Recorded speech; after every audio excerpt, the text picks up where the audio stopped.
Hi guys, मेरे YouTube channel में आपका हार्दिक स्वागत है। अगर आपने अभी तक चैनल को सब्सक्राइब ना किया तो देर किस बात की, जल्दी से चैनल को सब्सक्राइब कर लीजिए। उसके बाद बेल आइकन पर प्रेस कर दीजिए और उसके बाद ऑल पर क्लिक कर दें ताकि आने वाले सभी नोटिफिकेशन आपको मिलते रहें।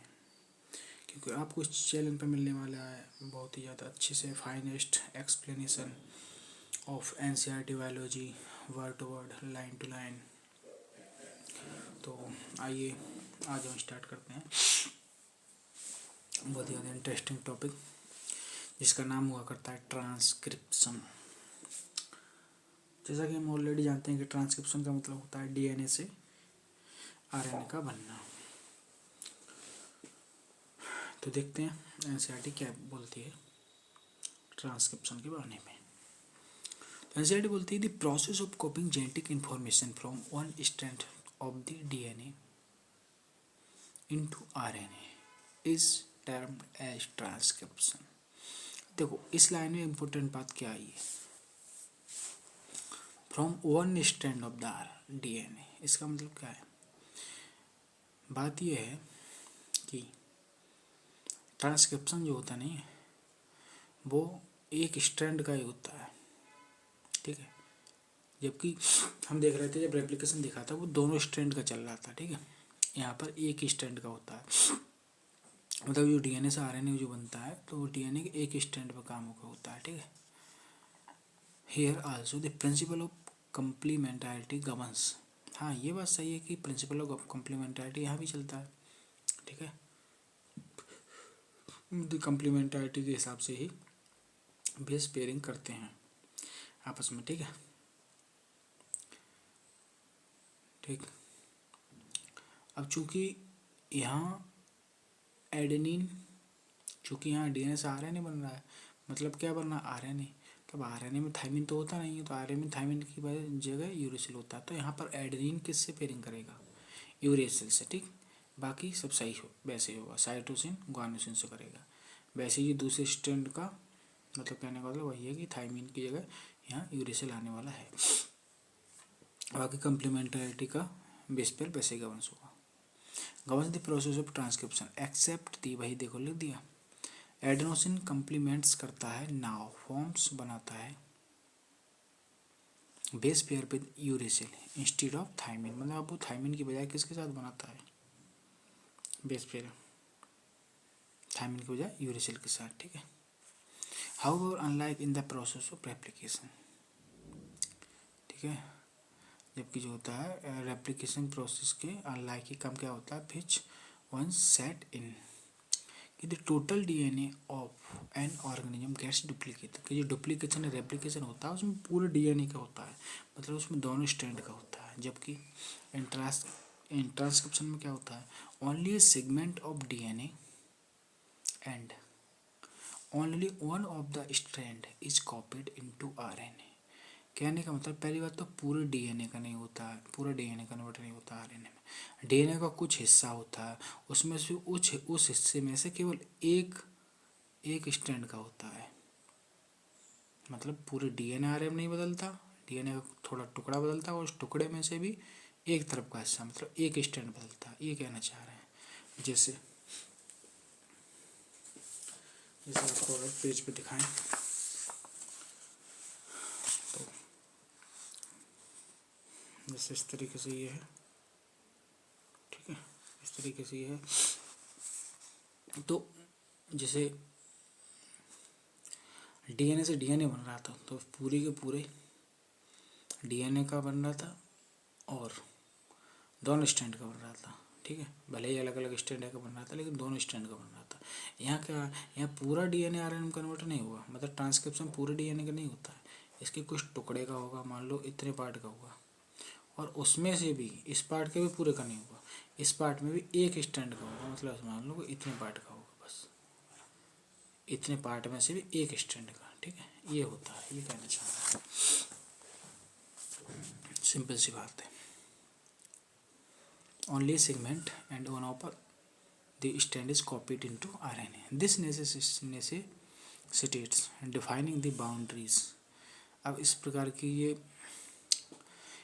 की आवश्यकताएं, इस प्रकार की ये कंडीशन जो हो जाती हैं, ये डिफाइन कर देती हैं बाउंड्रीज को, that would demarcate the region, जो कि उस भाग को डिमार्केट कर देते हैं, and the strand of DNA, और डीएनए को उस स्टैंड को, दैट वुड बी ट्रांसक्राइब, जो कि ट्रांसक्राइब होना होता है, जो कि मैंने अभी आपको बताया था एग्जाम्पल लेकर के। ठीक है, एक बाउंड्री बना दी ना कि भाई इतने पार्ट का होगा, उस पार्ट में से भी इस स्टैंड का होगा। ठीक है,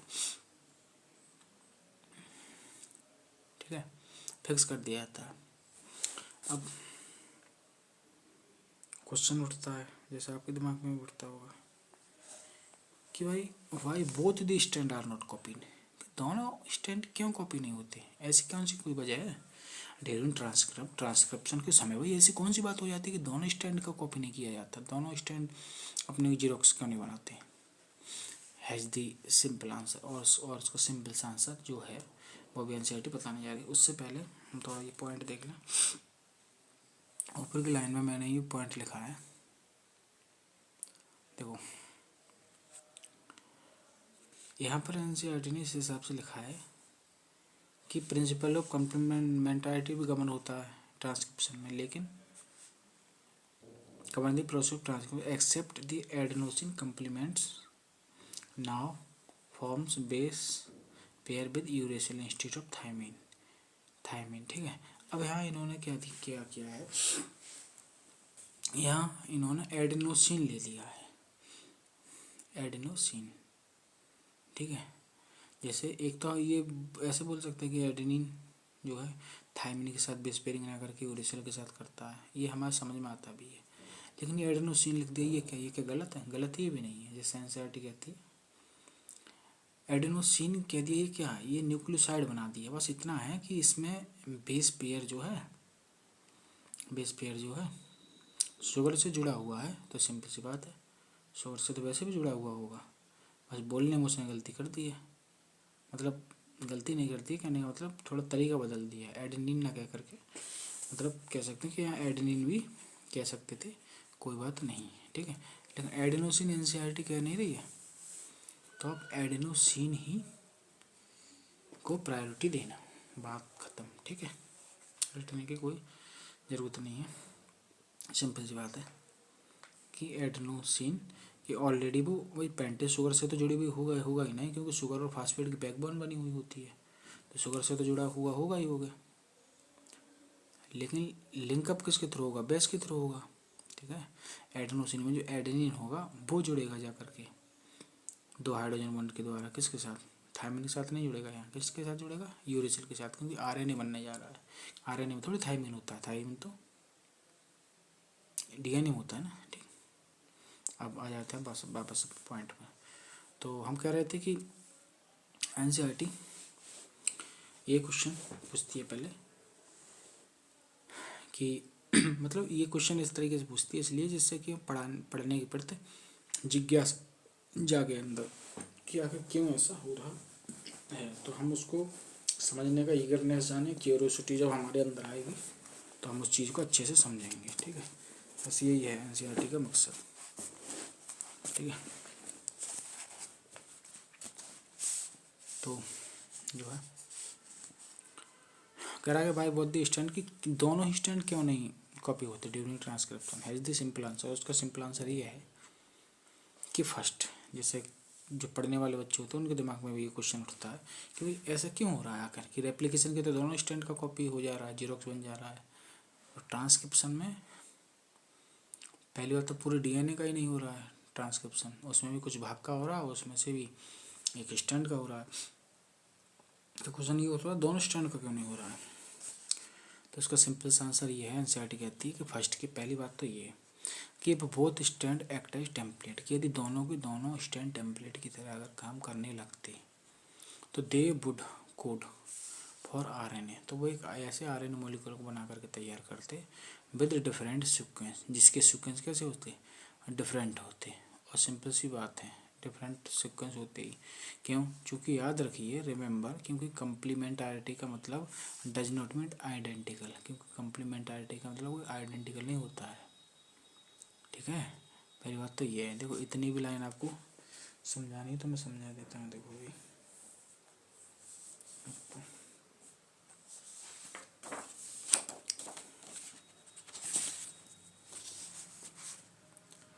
जैसे मान लो मैं इतने से पार्ट को ले लेता हूँ, मान लो ठीक है, इतने के पार्ट को मैंने अलग कर लिया, ऐसे करके मान लो ये इतना पार्ट अलग हो गया, ठीक है। यहाँ पर ये एडेनिन है, ये भी डीएनए है, एडेनिन थाइमिन से जुड़ रहा है, ठीक है, दो हाइड्रोजन बॉन्ड द्वारा, ठीक। फिर इधर ये थाइमिन है, इधर का थाइमिन होगा तो इधर के एडेनिन होगा, इस तरीके से डबल बॉन्ड को जो द्वारा जुड़ रहा है, ठीक है। जैसा कि देखो मैंने पिछले उस पर डिटेल में बताए थे ना, आपको समझाया था इसे। हाँ देखो ये सब मैंने बताया था। जैसे एक का पहले एडेनिन होता है, फिर थाइमिन, फिर दूसरे पर इस पर इधर एडेनिन होता है, थाइमिन में साइटोसिन, गुआनोसिन, गुआनोसिन साइटोसिन, ठीक है। तो इसी तरीके से ये होगा। मान लो दो का ही इस तरीके से ले लो, ठीक है। अब मान लो अगर दोनों का करते हैं तो ये अपना बनाता, मान लो तो इस तरीके से इसका एडेनिन, मान लो ये वाला टुकड़ा है तो ये ऐसे करके बनाता है, ये टी होता है, ठीक है।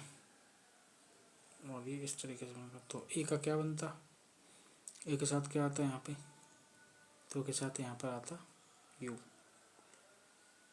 ठीक है। और टी का आता ए, मतलब ये वाला आरएनए का टुकड़ा हमारा बन करके तैयार होता है, ये वाला इधर वाला, ठीक। अब ये वाला देखना, ये वाला बनकर तैयार हो गया।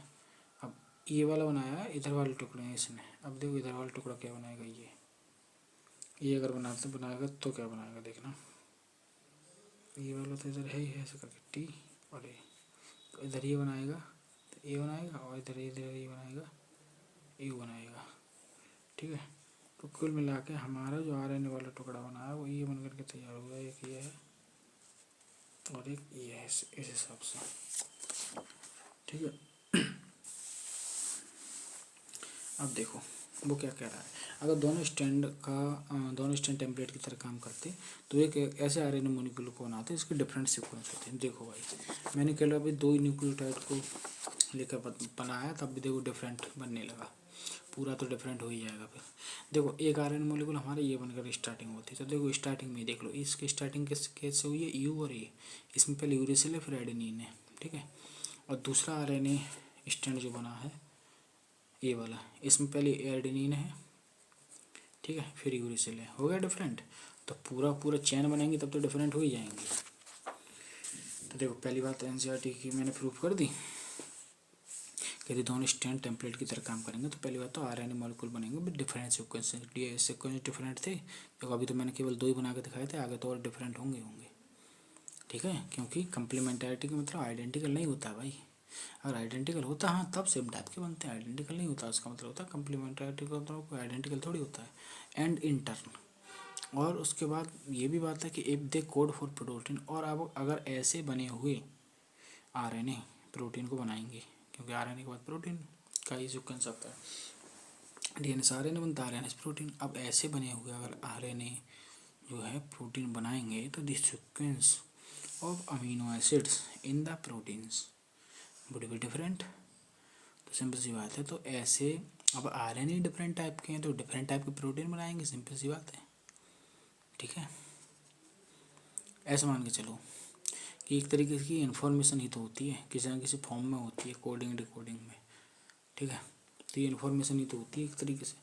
जैसे मान लो कि कहना ये चाह रहे हैं कि अगर दोनों स्टैंड का कॉपी होता तो दो डिफरेंट टाइप के मीडिएटर बनते हैं, ऐसे मान के चलो। आरएनए क्या एक मीडिएटर ही तो है प्रोटीन बनने में, डीएनए से आरएनए और आरएनए से प्रोटीन, तो ऐसा समझो कि मीडिएटर एक जो दलाल होता है बीच का, उसकी तरह काम कर रहा है आरएनए, ठीक। अब मान लो दलाली दो प्रकार के हो गए, तो दो प्रकार के हो गए तो वो अलग अलग टाइप के प्रोटीन बनवाएंगे, और एक ही टाइप का दलाल होगा तो एक ही प्रकार के प्रोटीन बनवाता, वैसे ही ऑर्डर देंगे, क्योंकि जैसा उनका सीक्वेंस लिखा होगा उन पे आरएनए पर उसी हिसाब से तो वो फिर उन बेस सीक्वेंस के हिसाब से तो क्या कहते हैं कोडोन लगवाएगा, तो वैसी प्रोटीन बनेगी, वैसे अमीनो एसिड जोड़ेंगे तो अमीनो एसिड का सीक्वेंस डिफरेंट हो जाएगा जो प्रोटीन बनेंगे दोनों के द्वारा, ठीक है। तो वही बताना चाह रहे हैं, प्रोटीन्स वुड भी डिफरेंट होंगी। अब हैंस इसलिए one segment of the DNA would be coding, इसलिए एक segment of the DNA, segment का मतलब क्या आ गया, इस सेगमेंट का मतलब समझ रहे हो, सेगमेंट का मतलब भाग बोला जाएगा, मतलब इसमें दोनों स्टैंड आ गए। सेगमेंट का मतलब टुकड़ा है, तो टुकड़े का मतलब इस तरीके से टुकड़ा है, ऐसे ऐसे टुकड़ा है, ऐसा नहीं कि ऐसे ऐसे टुकड़ा काटा गया, नहीं ऐसे ऐसे टुकड़ा है, तो स्टैंड दोनों ही हैं इसमें। अब कह रहा है हैंस इसलिए वन सेगमेंट, वही मैंने बोला देखो, चूँकि एक सेगमेंट में दो स्टैंड आ गए ना, देखो ऐसे करके ऐसे करके काटा, ऐसे करके काटा गया, ये दोनों स्टैंड आ गए। हैंस वन सेगमेंट इसलिए वह एक सेगमेंट जो होगा ऑफ द डीएनए का वुड भी कोडिंग करेगा फॉर टू डिफरेंट प्रोटीन, हो गया। मतलब एक सेगमेंट है, सेगमेंट साहब एक ही था, मतलब एक टुकड़े नहीं साहब दो प्रकार की प्रोटीन बना दी। अब ये तो वैसे भी कॉम्प्लेक्स प्रोसेस लग रही है, या दो डिफरेंट टाइप के प्रोटीन बना कर तैयार कर दिए एक ही सेगमेंट में, एंड दिस वुड कॉम्प्लिकेट कर देगा the genetic information transformation machinery. अब भाई प्रोटीन आखिर क्या होता है, मतलब प्रोटीन जैसा बनता है वैसे करेक्टर डिसाइड किए जाते हैं। अब एक तरीके से कन्फ्यूजन हो गया, अब दो डिफरेंट टाइप की प्रोटीन हो गई, मतलब ऐसा मान लो कि ये प्रोटीन थी, मान लो कि ये प्रोटीन थी ह्यूमन के केस में, मान लो कि प्रोटीन थी ह्यूमन का आई की कलर डिसाइड करने के लिए, ठीक है। अब एक प्रोटीन तो ये चाह रही है कि इसका जो है, इस बच्चे का जो आई का कलर जो हो वो नॉर्मल आई कलर हो जैसा होता है जनरली, ठीक है। और दूसरी वाली प्रोटीन चाह रही है कि नहीं, इसका जो है अलग टाइप का, मतलब ब्राउन टाइप का हो जाए, अलग टाइप का वो चाह रही है, ठीक है। या ग्रीन कलर चाह रही है कि वो ग्रीन कलर हो जाए, ठीक है। अब डिसाइड कहाँ हो पाएगा, एक प्रोटीन चाह रही है ग्रीन हो, एक प्रोटीन चाह रही है कि वो नॉर्मल आई कलर का हो, तो इस तरीके से क्या होगा कोडिंग, तो हैंस ये सब हो गया, एंड दस would complicate the genetic information. अब जो सूचना जा रही है कि भाई कैसा कलर करना है आखिर आँखों का, डिसाइड करके बताओ, तो कन्फ्यूजन हो जाएगा। एक प्रोटीन कुछ और बोलेगी, एक प्रोटीन कुछ और बोल रही है, उस पर कुछ और सूचनाएं लिखी हुई हैं कोडोन के अनुसार, उस पर कुछ और कोडोन लिखा हुआ है, अमीनो एसिड अलग है, उस पर अमीनो एसिड अलग है, तो कॉम्प्लिकेट कर देगी जेनेटिक इन्फॉर्मेशन ट्रांसफॉर्मेशन मशीनरी को, ठीक। ये पहला रीजन था इतना, ठीक है, किस बात का, कि दोनों स्ट्रैंड की कॉपी क्यों नहीं हो रही है, उस बात का पहला कारण ऐसे आती है, ये बताती है कि इसलिए। अब देखो इसको समझ लेता हूँ शुद्ध हिंदी भाषा में, क्योंकि अब दो डिफरेंट प्रोटीन होंगी, वो तो डिफरेंट करेक्टर एक्सप्रेस कराएंगे होंगे, और ऐसा क्या संभव होगा कि एक डीएनए के सेगमेंट दो अलग अलग करेक्टर में करेक्टर को एक्सप्रेस करें, संभव ही नहीं होगा, समझ रहे हैं। तो ये हो गया पहला। दूसरी की बात दूसरी सुनो, दूसरी बात यह है कि अगर यदि दूसरा कारण सुनो कि क्यों ये सही नहीं है दोनों स्ट्रैंड का ट्रांसक्रिप्शन होगा। दूसरी बात यह है कि the two RNA molecule if produced, कि यदि दो आरएनए मॉलिक्यूल बन गए, वो भी डिफरेंट वाले इफ प्रोड्यूस बन गए साइमल्टेनियस, वो भी साथ साथ बने हैं, तो would be complementarity to each other. तो ये आप भूल गए, वो पहली बात एक दूसरे की कम्प्लीमेंटारिटी हो जाएंगे। देखो जैसे मैंने इन्हीं गद्दों का एग्जाम्पल लिया था, अब मैं इनको देखो अलग करता हूँ, ये वाला आरएनए मॉलिक्यूल बन गया, आने वाला स्टैंड बना था, अब देखो इसको मैं अलग कर रहा हूँ, ये वाला ठीक है, यू आ गया, ये आ गया, ठीक। अब देखो ये वाला बना था, ये वाला देखो इधर वाला ऐसे करके मैंने बना दिया, इसमें ए और यू है, ए और यू, अरे ये क्या, ये तो कम्प्लीमेंटरिटी हो गई एक दूसरे के, लो ये तो कम्प्लीमेंटरिटी हो गई एक दूसरे का। अब जैसे कम्प्लीमेंटरिटी हो जाएंगे तो ये समझ रहे हो, ये डबल स्टैंड डीएनए बना करके तैयार कर देंगे, लो भाड़ में गया प्रोटीन बनाना, उन्होंने आपस में दोबारा से फिर डबल स्टैंड मतलब डीएनए नहीं, डबल स्टैंड आरएनए बना के तैयार कर दिया, लो कम्प्लीमेंटरिटी भी तो हो गए एक दूसरे के, ये भी तो एक कारण है। अब देखो second the two R N molecule जो प्रोड्यूस बनेंगे भी तो साइमल्टेनियसली बनना है, सबसे बड़ी बात तो जैसे ही अपने साथ साथ बनना है एकदम, तो वुड भी कम्प्लीमेंटारिटी होंगे टू ईच अदर, तो हैंस वुड फॉर्म में डबल स्टैंड आरएनए बन जाएगा। मैंने आपको बता दिया कैसे बन जाएगा। This would prevent RNA from being translated लो, भाड़ में गया प्रोटीन बनना, ट्रांसलेशन होना, उन्हें पहले आपस में ही कम्प्लीमेंटारिटी से फुर्सत नहीं है क्योंकि एक साथ बनना है, उन्होंने आपस में डबल स्टैंड आरएनए बना कर तैयार कर दिया, लो अब क्या होगा, ट्रांसलेशन होगा ही इनटू प्रोटीन में, and the exercise of the transcription would become a fertile one, और निरर्थक हो जाएगी किस बात की एक्सरसाइज, ट्रांसक्रिप्शन होने की, कि भाई ट्रांसक्रिप्शन का मतलब क्यों हुआ, अरे भाई डीएनए जब ना ने बनाया था, क्यों बना रहे थे, इसलिए तो बना रहे थे कि भाई आगे प्रोटीन बने, प्रोटीन से करेक्टर उस हिसाब के एक्सप्रेस हो। अब हमने डीएनए से आरएनए बनाया प्रोटीन बनाने के लिए, लेकिन वहाँ क्या हुआ कि आरएनए डबल स्टैंड आरएनए बन के तैयार हुआ, ले आगे प्रोटीन बनना ही, प्रोटीन बनने की बात ही खत्म हुई जब डबल स्टैंड आरएनए बन गया आपस में। तो इस तरीके से क्या हुआ, तो इस तरीके से तो ये हमारे ट्रांसक्रिप्शन कराने में बेकार हुआ ना। जिस कहते हैं ना, जैसे किसी प्रोसेस में 2 स्टेप होते हैं, और पहला स्टेप किसी भी तरीके से बेकार कर दिया जाए, पहला स्टेप ऐसा कर दिया जाए कि दूसरा स्टेप हो ही ना आगे को, तो फिर हम यही तो बोलेंगे अरे यार पहला स्टेप बेकार गया। तो वही है कि ट्रांसक्रिप्शन बेकार ही जाएगा ना फिर तो। ठीक, अब देखो दूसरी बात को समझ लो शुद्ध भाषा में अच्छे से। पहली प्रोबेबिलिटी दो प्रोटीन बनने वाली तभी हो पाएगी, पहली पॉसिबिलिटी मतलब 2 प्रोटीन बनने वाली तभी हो पाएगी जब दोनों आरएनए मॉलिक्यूल थोड़ा टाइम में आगे पीछे बने, आगे पीछे बने, दैट एक साथ ना बने तब। समझ रहे हैं ना, क्योंकि 2 प्रोटीन तभी तो बन पाएंगे ना अलग अलग। अब लेकिन यहाँ का बनना साथ ही बन जा रहा है। एंड दूसरा केस इसलिए ही डिफरेंट है क्योंकि यहाँ ऐसा सोच रहे हैं कि यदि साइमल्टेनियसली बने, समझ रहे हैं, समझ रहे हैं, ये कहने का मतलब है ये बात। ठीक है, तो आप समझ ही गए होंगे। बाकी आप इसमें देखो मेन चीज़ यही सब है कि पहली पॉसिबिलिटी 2 प्रोटीन बनने वाली तभी हो पाएगी, ठीक है, क्योंकि अब दोनों आरएनए मॉलिक्यूल थोड़े टाइम में आगे पीछे बने, दैट एक साथ ना बने।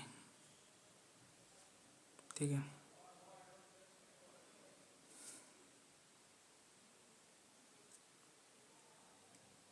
टाइम में आगे पीछे बने, दैट एक साथ ना बने तब। एंड दूसरा केस इसलिए ही डिफरेंट है चूँकि यहाँ ऐसा सोच रहे हैं कि यदि साइमल्टेनियसली बने आरएनए, बने क्या मतलब बनता है कह सकते हैं। देखो इसको ये वाली हिंदी आप मत पढ़ो, ठीक है, इस वाली हिंदी पर ध्यान मत कर देना, मैं कट कर दे रहा हूँ, ऐसा इससे आप थोड़ा कॉम्प्लिकेट कंफ्यूज हो जाएंगे। आपको मैंने सीधे सीधे ये बताया, उसी को ध्यान रखेंगे, ज़्यादा इसमें अंदर जाने की ज़रूरत नहीं है। ठीक है, सिंपल सी बात है, उसमें ज़्यादा कोई अंदर जाने की ज़रूरत ही नहीं है। जैसे मैंने बताया उसी हिसाब से आप करें उसको। क्यों बात है ना, ज़्यादा इसमें कई बार पढ़ने वाला बंदा तो समझ जाएगा ये बात, लेकिन नॉर्मल, लेकिन हमको ज़रूरत भी नहीं है। हमको जितनी बात समझनी थी वो मैंने बता दिया आपको अच्छे से, तो आप ये ज़्यादा कॉम्प्लिकेट मत करें ये चीज़ समझ कर। ठीक, अब ये हो गया 2 कारण समझ गए ना। एक तो क्या कि सिंपली भाई, एक कारण तो क्या था, एक कारण तो सिंपली यही था कि 2 डिफरेंट टाइप के आरएनए मॉलिक्यूल बन जाएंगे और वो 2 डिफरेंट टाइप की प्रोटीन बनाएंगे, और डिफरेंट टाइप की प्रोटीन बनेगी तब जो है डिफरेंट टाइप की 2 प्रोटीन बनेगी, तब फिर कैसे काम चलेगा, कॉम्प्लिकेट कर देगा जेनेटिक इन्फॉर्मेशन को। दूसरी वजह ये थी कि भाई वो जब एक साथ बनेंगे एकदम से, ठीक है, दरअसल मैंने जो काटी है बात, मैं ये कहना चाह रहा हूँ कि जो सेकेंडरी 2 आरएनए मॉलिक्यूल इफ फिर टूस्ट, ये कह रहे हैं कि यदि ऐसा हो जाए कि एक साथ बन जाएं, कि यदि ऐसा हो जाए कि एक साथ बन जाएं तब दूसरा कारण बन करके तैयार हो जाएगा, क्या ये कहना चाह रहे हैं ये, क्योंकि दिमाग में क्वेश्चन ये भी तो उठ रहा होगा ना, इसलिए मैं आपने काटा था वो चीज़, जैसे आपको समझा देता हूँ। जैसे इसमें यह है, जैसे आपके दिमाग में ये क्वेश्चन उठ सकता है अगर कोई ज़्यादा पढ़े अगर, तो कि भाई अगर दूसरा केस हो रहा है कि साथ बन जा रहे हैं तो फिर प्रोटीन पर कहाँ बन पा रही हैं, तो आप तो कह रहे थे उसमें प्रोटीन बनना है, तो ये दूसरा केस है दरअसल। कि पहला वाला केस कब है, जब एक साथ ना बने, थोड़ा सा आगे पीछे बन रहे हों, और थोड़ा सा आगे पीछे बनेंगे तो क्या पहला केस बनेगा कि प्रोटीन बनाएंगे डिफरेंट डिफरेंट। और अगर एक साथ ही बन जा रहे हैं बिल्कुल, देखो पहले में जब थोड़ा आगे पीछे बन रहा है तब तो डिफरेंट टाइप के प्रोटीन बनाएंगे, ये कारण हो गया, इसलिए नहीं दोनों स्टैंड का एक साथ करेंगे। और दूसरा कारण क्या बनेगा, कह रहा है ना second the two R N element if produced, यदि दोनों आर एन एलिमेंट को एक साथ बन गए तब वजह क्या बन जाएगी, तब यही वजह बन जाएगी कि अगर एक साथ बन गए तब तो वो तुरंत एक दूसरे के कम्प्लीमेंट्रिटी होने की वजह से double strand R N A बना लेंगे, तब तो किसी भी प्रकार की प्रोटीन नहीं बनेगी। दो टाइप के प्रोटीन की तो बात छोड़ो, ये कहना चाह रहा था मैं। तो सिंपल सी बात है, आपको इसमें रटने की बात नहीं है, सिंपल सी बात है। ठीक, इफ प्रोड्यूस्ड साइमल्टेनियसली। ठीक, अब ट्रांसक्रिप्शन यूनिट, ट्रांसक्रिप्शन यूनिट आखिर क्या होती है, ठीक है।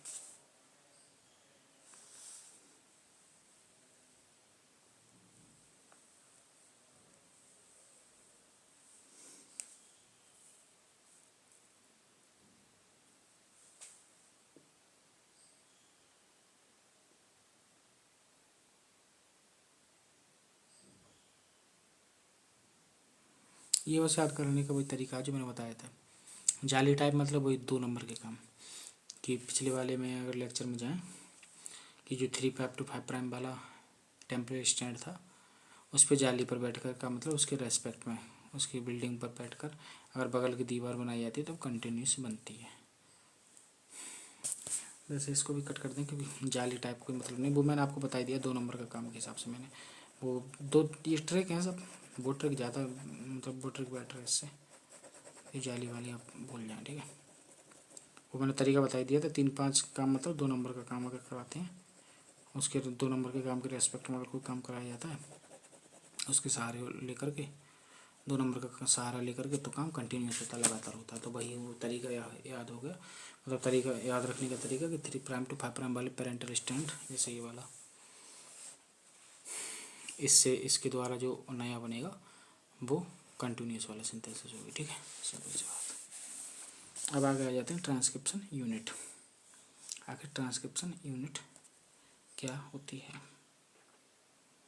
तो ट्रांसक्रिप्शन यूनिट में 3 चीज़ें होती हैं। Transcription unit in DNA is defined primarily by the 3 region in the DNA, मतलब ट्रांसक्रिप्शन यूनिट जो होती है उसमें जैसे एक टुकड़ा हम बना रहे थे ना कि पूरे डीएनए का तो हो नहीं रहा था ट्रांसक्रिप्शन, उसमें से भी एक सेगमेंट का हो रहा था और सेगमेंट में भी एक किसी एक स्टैंड का। तो उस सेगमेंट में जो है 3 भाग होंगे मेनली, और 3 भाग जो होंगे उसको तीनों भागों को मिलाकर बोलेंगे कि ट्रांसक्रिप्शन यूनिट। 3 भाग, और उसमें पहला भाग क्या होगा, एक प्रमोटर, दूसरा होगा दी स्ट्रक्चरल जीन और तीसरा होगा टर्मिनेटर। सिंपल सी बात है। देखो प्रमोटर से ऐसे ध्यान रख सकते हैं कि प्रमोट करने वाला, नाम से ही लग रहा है कि यहाँ से स्टार्टिंग होगी, तो ये पहला पार्ट है। दूसरा भाग है दी स्ट्रक्चरल जीन, बीच का भाग हो स्ट्रक्चरल जीन, संरचनात्मक जीन। तीसरा भाग हो गया टर्मिनेटर, नाम ही बता रहा है कि यहाँ प्रोसेस ट्रांसक्रिप्शन की टर्मिनेट होने वाली है। तो सिंपल सी बात है 3 भाग हो गया। अब प्रमोटर रीजन जो होगा वो 5 प्राइम पे होगा, मतलब अप स्ट्रिप होगा, स्ट्रक्चरल जीन बीच में होगा, सिंपल सी बात है। टर्मिनेटर क्या होगा 3 प्राइम मतलब डाउन स्ट्रीम पे होगा, ठीक। कानपुर में एक PSIT है, याद रखने के लिए थोड़ा ट्रिक हो गया PST। दूसरा तरीका एक तो सिंपल सा ये है कि प्रमोटर पहले होगा, सिंपल सी बात है, नाम ही बताया, टर्मिनेटर लास्ट में होगा, स्ट्रक्चर जिनको बीच में डाल दो। या फिर PSIT से याद रख सकते हैं, PSIT नहीं PST ऐसा करके याद रख सकते हैं। पहले P फॉर प्रमोटर, फिर S फॉर स्ट्रक्चर, फिर T फॉर टर्मिनेटर। सिंपल सी बात याद करने का तरीका। अब चूँकि 3 टर्मिनेटर दोनों में ही T याद के लिए, ठीक है। अब 3 प्राइम पे कौन होता है, टर्मिनेटर होता है। तो ऐसे ध्यान रखो 3 में जब 3 हम लिखते हैं, 3 की स्पेलिंग लिखते हैं तब भी T आता है, और टर्मिनेटर की स्पेलिंग लिखते हैं तब भी T आता है, तो दोनों में TT आ रहा है। तो टर्मिनेटर जो होता है 3 प्राइम पे होता है, मतलब डाउन स्ट्रीम। या ऐसे याद रखें कि जब ट्रांसक्रिप्शन भी 5 प्राइम to 3 प्राइम होगा तो शुरुआत करने वाला, ऐसे याद रखें कि जब ट्रांसक्रिप्शन भी 5 प्राइम to 3 प्राइम होगा तो शुरुआत करने वाला ऑब्वियसली 5 प्राइम की तरफ ही होगा ना, सिंपल सी बात है, क्योंकि ट्रांसक्रिप्शन होता है 5 प्राइम to 3 प्राइम में। तो स्टार्टिंग करने वाला क्या प्रमोटर, तो वो 5 प्राइम की तरफ होगा। या ऐसे ध्यान रखें, प्रमोटर के रेस्पेक्ट में ध्यान रखें इस बात को कि प्रमोटर होता है 5 प्राइम पे, तो टर्मिनेटर 3 प्राइम पे हो जाएगा। या फिर टर्मिनेटर के लिए तो याद रखने के लिए ट्रिक ये है, T से 3 और T फॉर टर्मिनेटर। तो जब टर्मिनेटर ध्यान रहेगा 3 प्राइम पे तो प्रमोटर होगा 5 प्राइम पे, मतलब किसी भी तरीके से आप याद रख सकते हैं। तो ट्रांसक्रिप्शन यूनिट में आगे इंसर्ट क्या कहती है,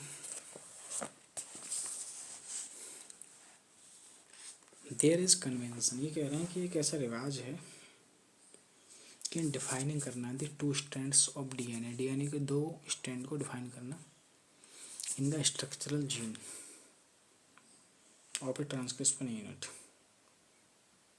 कि रिवाज ऐसा है कि डिफाइन करते हैं टू स्ट्रैंड को अब डीएनए को इन द स्ट्रक्चरल जीन में ही ट्रांसक्रिप्शन यूनिट के। कहने का तो ये कहना चाह रहे हैं कि स्ट्रक्चरल जीन में दोनों स्ट्रैंड कंट्रीब्यूट करते हैं। ठीक है, स्ट्रक्चरल जीन में क्या होते हैं, दोनों स्ट्रैंड कंट्रीब्यूट करते हैं, ऐसा एक रिवाज था। ठीक है, रिवाज है। अब ठीक है, आगे देखते हैं। सिंस चूंकि the two strands have opposite polarity, चूंकि दोनों स्ट्रैंड जो रखते हैं पोलैरिटी उनकी अपोजिट होती है, एक 5 प्राइम टू 3 प्राइम होगा तो दूसरा 3 प्राइम टू 5 प्राइम होगा, अपोजिट पोलैरिटी रखते हैं, तभी तो एंटी पैरेलल बोलते हैं। And the DNA dependent RNA polymerase, जब यहाँ क्या होगा, यहाँ इसका नाम ऐसे क्यों रखा है, डीएनए डिपेंडेंट मतलब डीएनए डिपेंडेंट मतलब डीएनए पर काम कर रहा है, बना क्या रहा है, आरएनए, नाम होगा डीएनए डिपेंडेंट आरएनए पॉलीमरेज। जबकि डीएनए से डीएनए बनाने वाला मेन राजमिस्त्री क्या था, वहाँ था डीएनए डिपेंडेंट डीएनए पॉलीमरेज। ठीक, यहाँ का डीएनए डिपेंडेंट आरएनए पॉलीमरेज। वही के कहना है कि आल्सो कैटालाइज करता है polymerisation in only one direction that is 5 prime to 3 prime. ये मैं पहले बता चुका हूँ। The strand that has the polarity 3 prime to 5 prime act as template.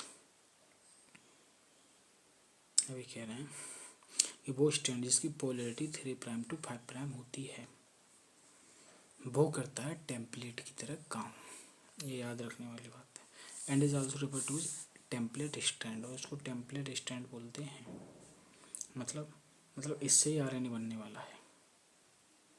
ठीक है, जो हम कह नहीं रहे थे कि एक सेगमेंट में भी एक स्ट्रैंड का ट्रांसक्रिप्शन होता है, मतलब एक स्ट्रैंड से डीएनए से आरएनए बनता है, तो वो स्ट्रैंड कौन सा होता है, 3 प्राइम टू 5 प्राइम वाला होता है। ये नहीं कह रहे हैं कि 3 प्राइम टू 5 प्राइम होता है ट्रांसक्रिप्शन, ये बोल रहे हैं कि जिस स्ट्रैंड का ट्रांसक्रिप्शन होगा वो 3 प्राइम टू 5 प्राइम वाला होता है और उसको टेम्पलेट स्ट्रैंड बोलते हैं।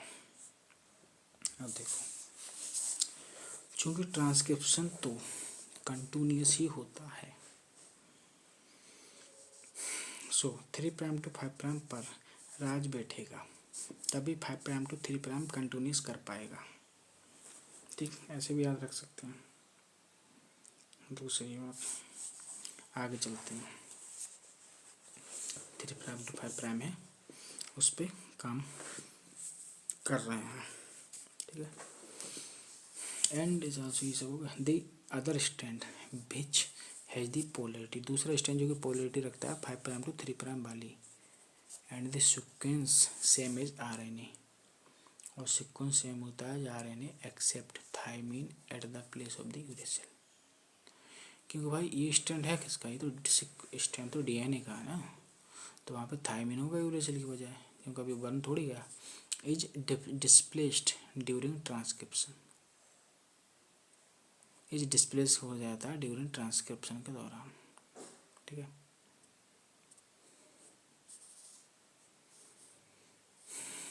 वो डिस्प्लेस कर दिया था ड्यूरिंग ट्रांसक्रिप्शन के दौरान ये दूसरे वाले स्ट्रैंड को डिस्प्लेस कर दिया जाता है। देखो उसको सुनो, चूँकि ट्रांसक्रिप्शन तो जब टेम्पलेट स्ट्रैंड का होना है तो इसको तो हटा ही देंगे ना, सिंपली, समझ रहे हैं ना।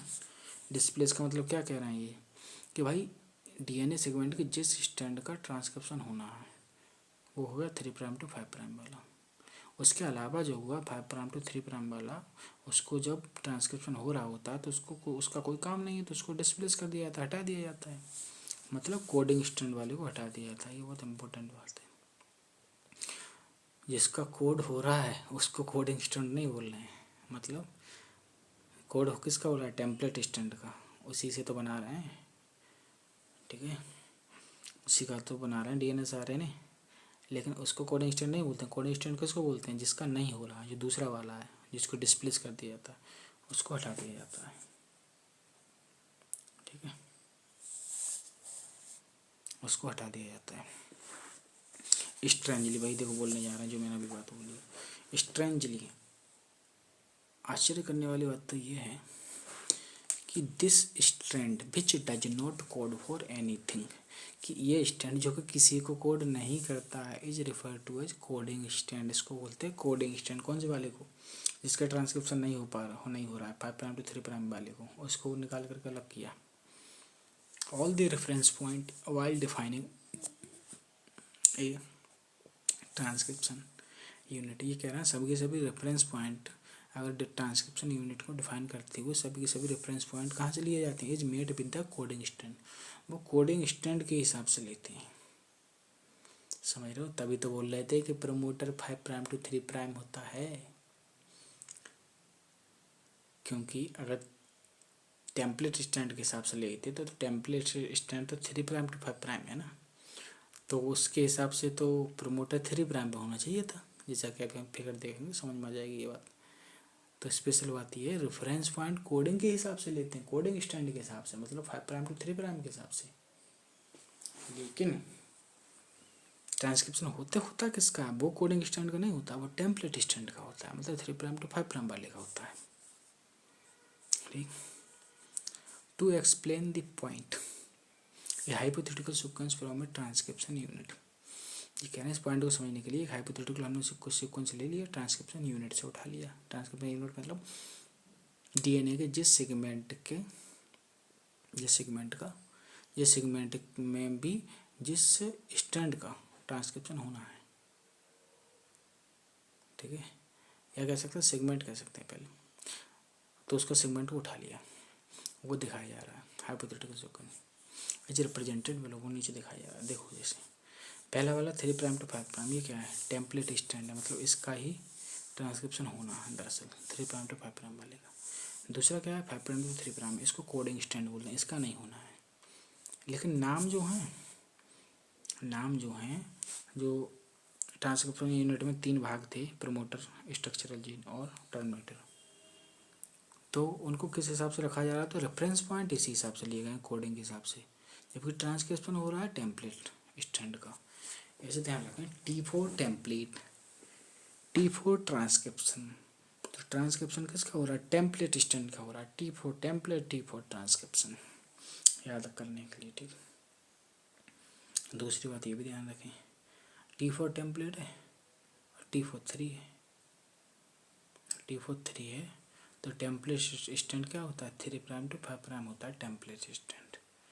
ये याद रख सकते हैं, ठीक है, क्योंकि अभी तो सब याद रहेगा ऐसे, लेकिन एग्ज़ाम आते आते या एग्ज़ाम के प्रेशर में भूल जाते हैं, तो कुछ ही ट्रिक से काम आते हैं। हर बार जब पढ़ोगे, हर बार जब क्वेश्चन लगाओ, इसी तरीके की ये बात सोचो कि T4 टेम्पलेट स्टैंड, T4 3, तो ये 3 प्राइम टू 5 प्राइम होता है, स्टार्टिंग इसकी 3 प्राइम से होती है। ठीक है। और एक तरीका ये भी बता दें कि T4 template stand, T4 transcription भी इसी टेम्पलेट स्टैंड का ही होता है। ठीक। और रेफरेंस किसके हिसाब से लिए जाते हैं? तो कोडिंग स्टैंड के हिसाब से लिए जाते हैं ट्रांसक्रिप्शन यूनिट को डिफाइन करने के लिए। कहाँ से लिए जाते हैं? कोडिंग स्टैंड के हिसाब से। ठीक है, क्योंकि कोडिंग स्टैंड के हिसाब से लिए जा रहे थे, तभी तो देखो आगे और फिगर में भी समझ में आएगा कि प्रमोटर 5 प्राइम पे कैसा था, तो उसी के हिसाब से था 5 प्राइम। अब देखो सुनो, अभी ऑल दी रेफरेंस देखो, ये चूँकि कोई 2 नंबर वाले that is 3 prime to 5 prime वाले स्टैंड, मतलब आदमी के रेफरेंस में थोड़े ही बताता अपनी पोजीशन। ठीक है, समझ रहे हो ना? जैसे मान लो कोई कहता है, कोई किसी से पूछता है कि तुम्हारा घर कहाँ है, तो उसके मोहल्ले में जो है एक 2 नंबर का काम करने वाला भी इंसान रहता है और 1 नंबर का काम करने वाला भी इंसान रहता है। तो 1 नंबर का काम करने वाला जो इंसान रहता है, मान लो उसके बगल में है उसका घर, और 2 नंबर का काम करने वाला है वो उसके सामने है उसका घर, तो वो अपना पोजीशन जो बताएगा 1 नंबर का काम करने वाले के रेस्पेक्ट में बताएगा। मान लो 1 नंबर का काम करने वाले का नाम कुछ भी मोहन है, मान लो 2 नंबर का काम करने वाले का नाम मतलब कुछ भी मान लो पीटर है, मान लो। ठीक। तो ये नहीं कहेगा कि मेरा घर पीटर के घर के सामने है, सोचेगा कि यार थोड़ा अजीब है बताना। ठीक है, तो बुरे के रेस्पेक्ट में क्यों बताएं अपना नाम, अच्छे के रेस्पेक्ट में बताएं ना, मतलब अपने घर की पोजीशन। तो बताता है, ठीक है, कि मोहन के घर के बगल में है मेरा घर, ठीक है। तो वही तरीका हो गया ये याद करने का। चूँकि ये तो कोड किसी को कर नहीं रहा है, समझ रहे, कोड किसी को कर नहीं रहा, कोडिंग स्टैंड तो कोड तो कर नहीं रहा, तो रेफरेंस पॉइंट की तरह ही काम आ जाए वो याद करने के लिए है, ठीक है। कोड तो कर नहीं रहा, जो कोड नहीं कर रहा उस और रेफरेंस उसी के हिसाब से लिए जाते हैं। कोड तो कर नहीं रहा है तो रेफरेंस ही ले लिए जाए इसके हिसाब से। तो एक स्टैंड आ जाता है रेफरेंस के रूप में काम करने के लिए, और एक स्टैंड काम आ जाता है ट्रांसक्रिप्शन करने के लिए। बात खत्म, ऐसे भी याद रख सकते हैं।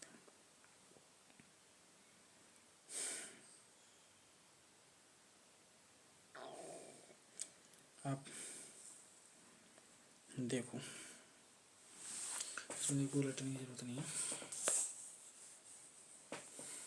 ये चूँकि अभी तो दोनों ही डीएनए के स्टैंड है ना, तो दोनों में देखो थाइमिन ना यूरोसिल की नहीं है, ये तो आप जानते हो कंप्लीमेंट है, ठीक है। देखो ए के सामने टी है, टी के सामने ए है, फिर जी के सामने सी है, सी के सामने जी, इसी तरीके से पूरा कह रहा। कैन यू नाउ, क्या आप जो है आप राइट द सीक्वेंस लिख सकते हो आप आरएनए ट्रांसक्रिप्ट की फ्रॉम द अबव डीएनए, ऊपर वाले डीएनए से आरएनए बन करके तैयार होगा, क्या आप उसमें जो है सीक्वेंस लिख सकते हो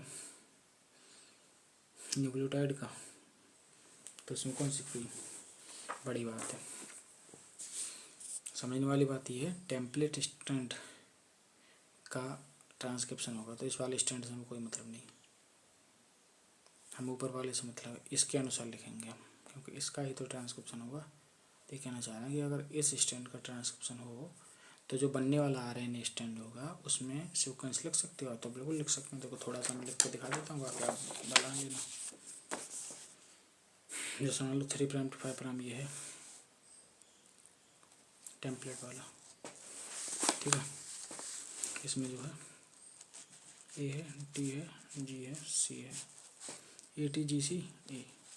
देखो इधर जो आरएनए बनेगा तो ए का क्या आएगा, चूँकि आरएनए बनना तो ए का टी नहीं आएगा, ए का यू आएगा, क्योंकि आरएनए में तो यूरोसिल होता है ना। और थाइमिन का यहाँ ए आ जाएगा, फिर जी का सी, सी का जी, ए का फिर यू, इसी प्रकार से आगे बना देना।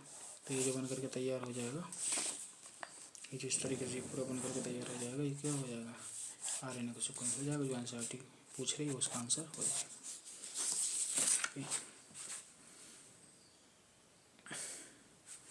देखो ये मैं फिगर की बात करता था, देखो schematic structure of transcription unit, देखो दिखाया ट्रांसक्रिप्शन ये प्रमोटर है, देखो ये स्ट्रक्चर जीन आ गया बीच में, फिर ये टर्मिनेटर आ गया। अब देखो मैं जो बार बार कह रहा था कि कोडिंग स्टैंड के रेस्पेक्ट में नाम दिए जाते हैं। देखो ऊपर वाला स्टैंड क्या है, 3' to 5', ये टेम्पलेट स्टैंड है। टेम्पलेट स्टैंड को सेंस स्टैंड भी बोलते हैं, ठीक है, ऐसे याद रख सकते हैं। चूँकि सेंस उसी में आएंगे जिस पर एंजाइम काम करते हैं, तो एंजाइम तो इसी पर काम करेंगे ना, क्योंकि इसी का तो ट्रांसक्रिप्शन हो ना, ठीक। बहरहाल टेम्पलेट स्टैंड जो एनसीईआरटी नाम देती है वो आप जरूर ध्यान रखें। अब देखो दूसरा स्टैंड क्या, कोडिंग स्टैंड है 5' to 3' वाला। देखो इसी के रेस्पेक्ट में ही तो नाम दिया जाता है, हम यही तो बोल रही है एनसीईआरटी। तो देखो कोडिंग स्टैंड का ये 5' है, तो इसके 5' की तरफ तो ये तो प्रमोटर बैठा है। तो ये तो हमने स्टार्टिंग में पढ़ा था कि यूनिट में प्रमोटर कहाँ होता है, 5' पे। तो किसके रेस्पेक्ट में बोला गया था वो, अरे कोडिंग स्टैंड के ही तो रेस्पेक्ट में बोला गया था, क्योंकि कोडिंग स्टैंड के ही तो 5' की तरफ ही तो है। देखो 5' की तरफ ही तो है प्रमोटर, और इसी की 3' की तरफ ही तो है टर्मिनेटर। तो सीक्वेंस किसके बेसिस पे दिए गए हैं, मतलब उसका रेफरेंस किसके बेसिस पे दिया गया है, इनका जो स्ट्रक्चरल जीन है, मतलब प्रमोटर है, टर्मिनेटर, इनकी पोजीशन कोडिंग स्टैंड के रेस्पेक्ट में, ठीक है। अब बाकी का जो है आगे भी इसी से रिलेटेड है, लेकिन अगली वीडियो में देखते हैं, ठीक है, क्योंकि इसको थोड़ा और समझाना पड़ेगा। वीडियो जो है ऑलरेडी थोड़ी बड़ी हो चुकी है, बड़ी है 45 मिनट का, साइंटिफिकली अच्छा रहता है, इससे बड़ी सही नहीं रहती ज़्यादा केसेस में। बाकी वीडियो देखने के लिए बहुत बहुत धन्यवाद। वीडियो अच्छी लगी तो वीडियो को लाइक करें, कमेंट करें, शेयर करें ज़्यादा से ज़्यादा फ्रेंड के साथ, ताकि सभी को इस वीडियो का फ़ायदा मिल सके। बाकी वीडियो देखने के लिए बहुत बहुत धन्यवाद, बने रहिए।